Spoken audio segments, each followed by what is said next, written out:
Hello everyone, and welcome to Let's Play Metroid Zero Mission. Again.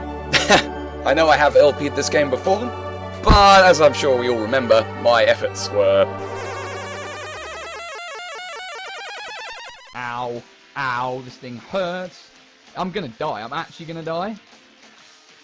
Wow. Okay. I hadn't actually saved it, so this is embarrassing as hell. Terrible. So I'm going to try and do things a little better, a little differently this time around. So, what are the conditions for this LP, you might ask? Well, it's very simple. First things first, we're going to start a brand new game on this file, because we're going to be playing on hard mode. Right here. You need to have beaten the game once already, on at least normal, to unlock hard mode, which fortunately I have already done.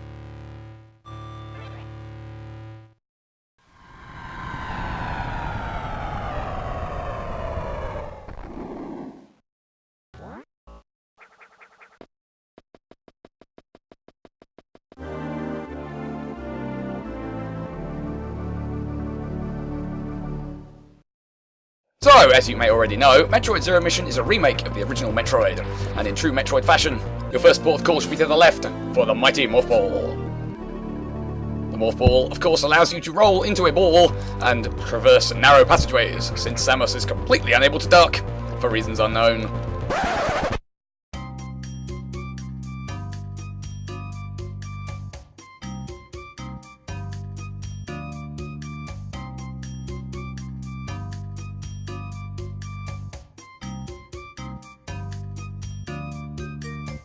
So, to the point. Not only am I playing on hard mode, which is, unsurprisingly, very difficult, for the immediately obvious reasons of you... So of course that is what happens when you don't pay enough attention to what you're doing. So, apart from the obvious differences of all the enemies do more damage to you than they did before, there's a couple of other minor changes that hard mode introduces. There's a couple of save rooms right near the end of the game which are completely inaccessible. I don't really know why they felt the need to do that, but fair enough. And the way some of the power-ups interact with you is a little different. I'll cover that when we get to it. In any case, the first port of call after the Morph Ball is this statue here. Morph Ball into its hands in true Metroid fashion. This was added in the Zero Mission remake to make things a little bit less vague as to where you were supposed to go and what you were supposed to do at any given time. In this case, it's pointing us to our next power-up, so we must go there. I mean, in true Metroid fashion, again, you also don't have to follow these instructions. You can sequence break if you know how. And I might be doing some of that throughout this playthrough. Because not only is this hard mode, I'm going to attempt to A, collect all 100% items, and B, complete the game in under 2 hours, thus achieving the best possible ending. And I'm not doing myself any favours by plummeting like that. Let's climb up with spinny jumps. I can tell you one thing, this is a lot easier than the original Metroid for doing this. Also, don't jump into stuff if you can avoid it. You take a lot more damage on hard mode, so it's very, very easy to die. Repeatedly. And hopefully, I will not. Hopefully I'll remember how the music goes. Anyway, our first power-up is the long beam. So you remember how your gun sucks ass and can't fire more than about a foot in front of your face? What if it did? And that's the long beam. It covers now the entire screen, as it should. And really, the reason for not having this just from the start boggles me. But oh well. Now is not the time for word games and puzzles. Now is the time for blasting! So it is impossible to get back the way you came, since you cannot break the blocks that you came in by, even with the long beam, because they're off screen. So the first thing the game wants you to do, in this sort of more linear approach, is come over to the left here, to the entrance to Torian, the final area, and telling you, hey, you ain't getting through here till these two guys are dead. So fair enough. Again, the original did not force you to do that, so there was all a bit more up in the air as to what your overall objective was, unless you read the manual, which, if I had the game, I would have done.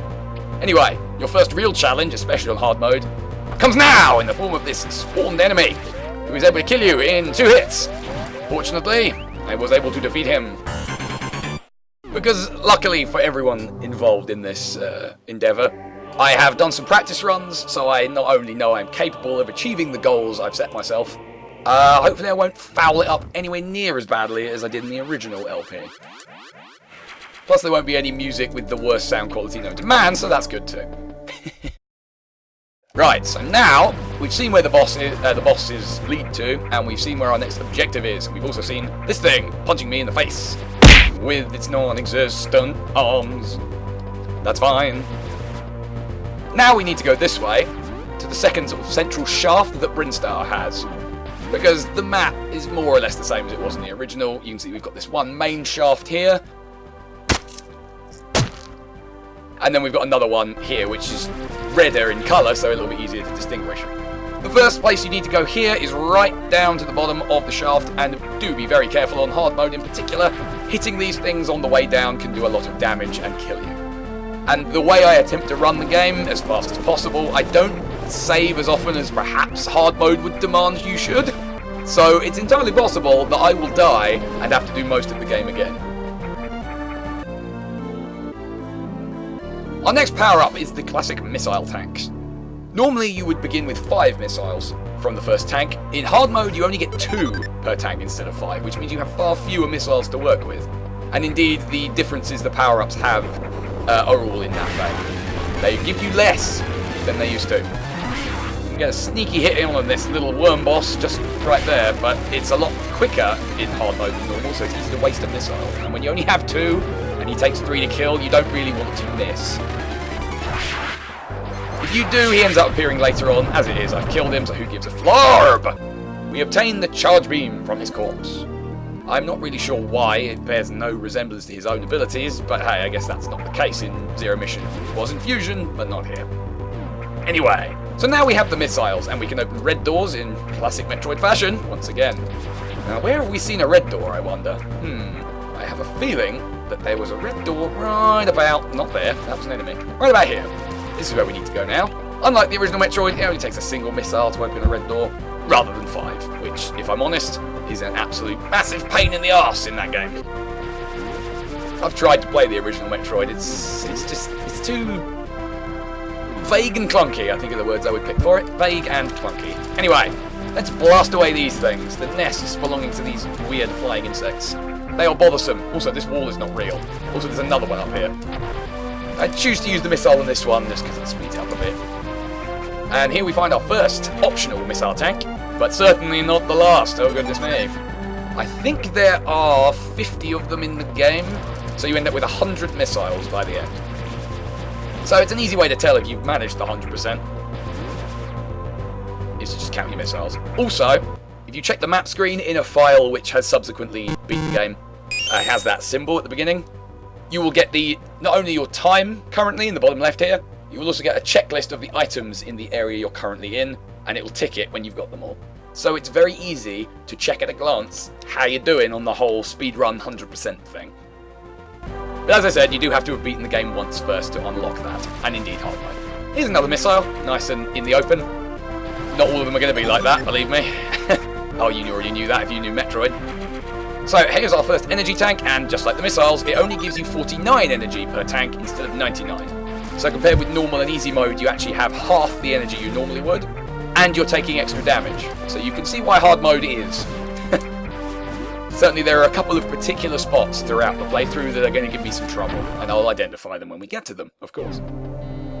Here's a map room. These weren't present in the original Metroid. Gives us a map of the known areas anyway, none of the secret ones, obviously. And I like to get these for the sake of completeness. I like as much map completion as I can get away with. Obviously I won't go out of my way to get some really obnoxious ones. I'll go back to areas just for map completion. I'm not that insane. We're not going up there because we cannot go up there any further. We instead need to come this way, climb up, kill all these morons, and then we enter a slowdown room. There's a lot going on in that room, and the emulator can't handle it. Anyway, here's a bomb. The classic morphball bomb. We almost have all the basic power-ups. That's nice, isn't it? And you'll notice there's some blocks that require said bomb. I wonder what they could be hiding. Oh, wait, it's a missile. And indeed, most of the power-ups are. But that's fine. I need them. And gotten as many missiles as I can carry. The amount of missiles being so few compared with normal is a big problem for the early stages of the game. At least until you've started collecting a whole bunch of the power-ups. Because you can end up with not enough missiles to finish the job, and then you resort to the charge beam. Anyway, the door is now locked. These beetles are the reason. Let them cling to you in morphball form, and then bomb to kill them all at once. It's to demonstrate that you can do that, I believe, and it's to set you up for a later section of the game where you need to do that a couple of times. There's a save room there, but in the interest of time, I'm going to skip it. This might not be a good idea at all, but we shall wait and see. Don't fall in the acid, it will burn your skin off. You don't want that. Oh no, you don't want that to happen to you, no. Now we have the bombs, we can get down here. It's actually entirely optional, but I like to do it anyway, just because it feels right. This is a room that's present in the original Metroid. I don't believe it's in the same location on the map, though.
Anyway, in this room is nothing more than a statue which points you to the next item. If you know what it is and where to go, you don't need to come here.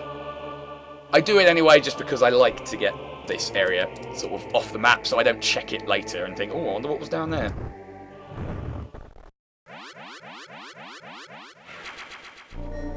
These statues also have the good graces to restore all your health and weapons, which is the only place you can do that in the game. There's no recovery rooms like there are in Super Metroid or Metroid Fusion, and I will be using them at key points to prevent my own death. Let's jump a whole bunch and lay bombs for my enemies. I haven't got a lot of other options. I've got spin jumps out the wazoo though.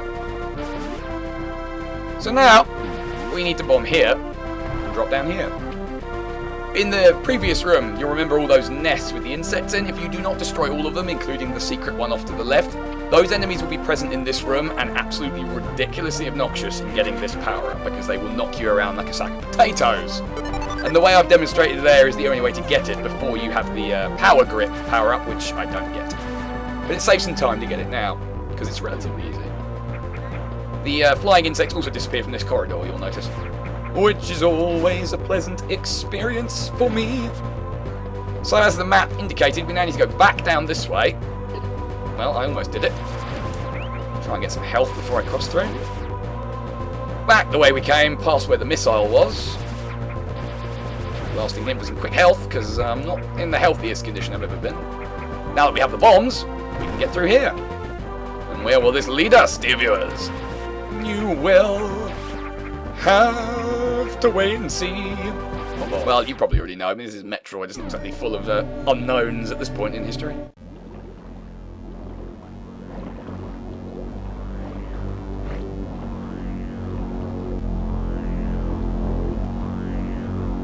I don't like you, Saracen. I don't like you at all.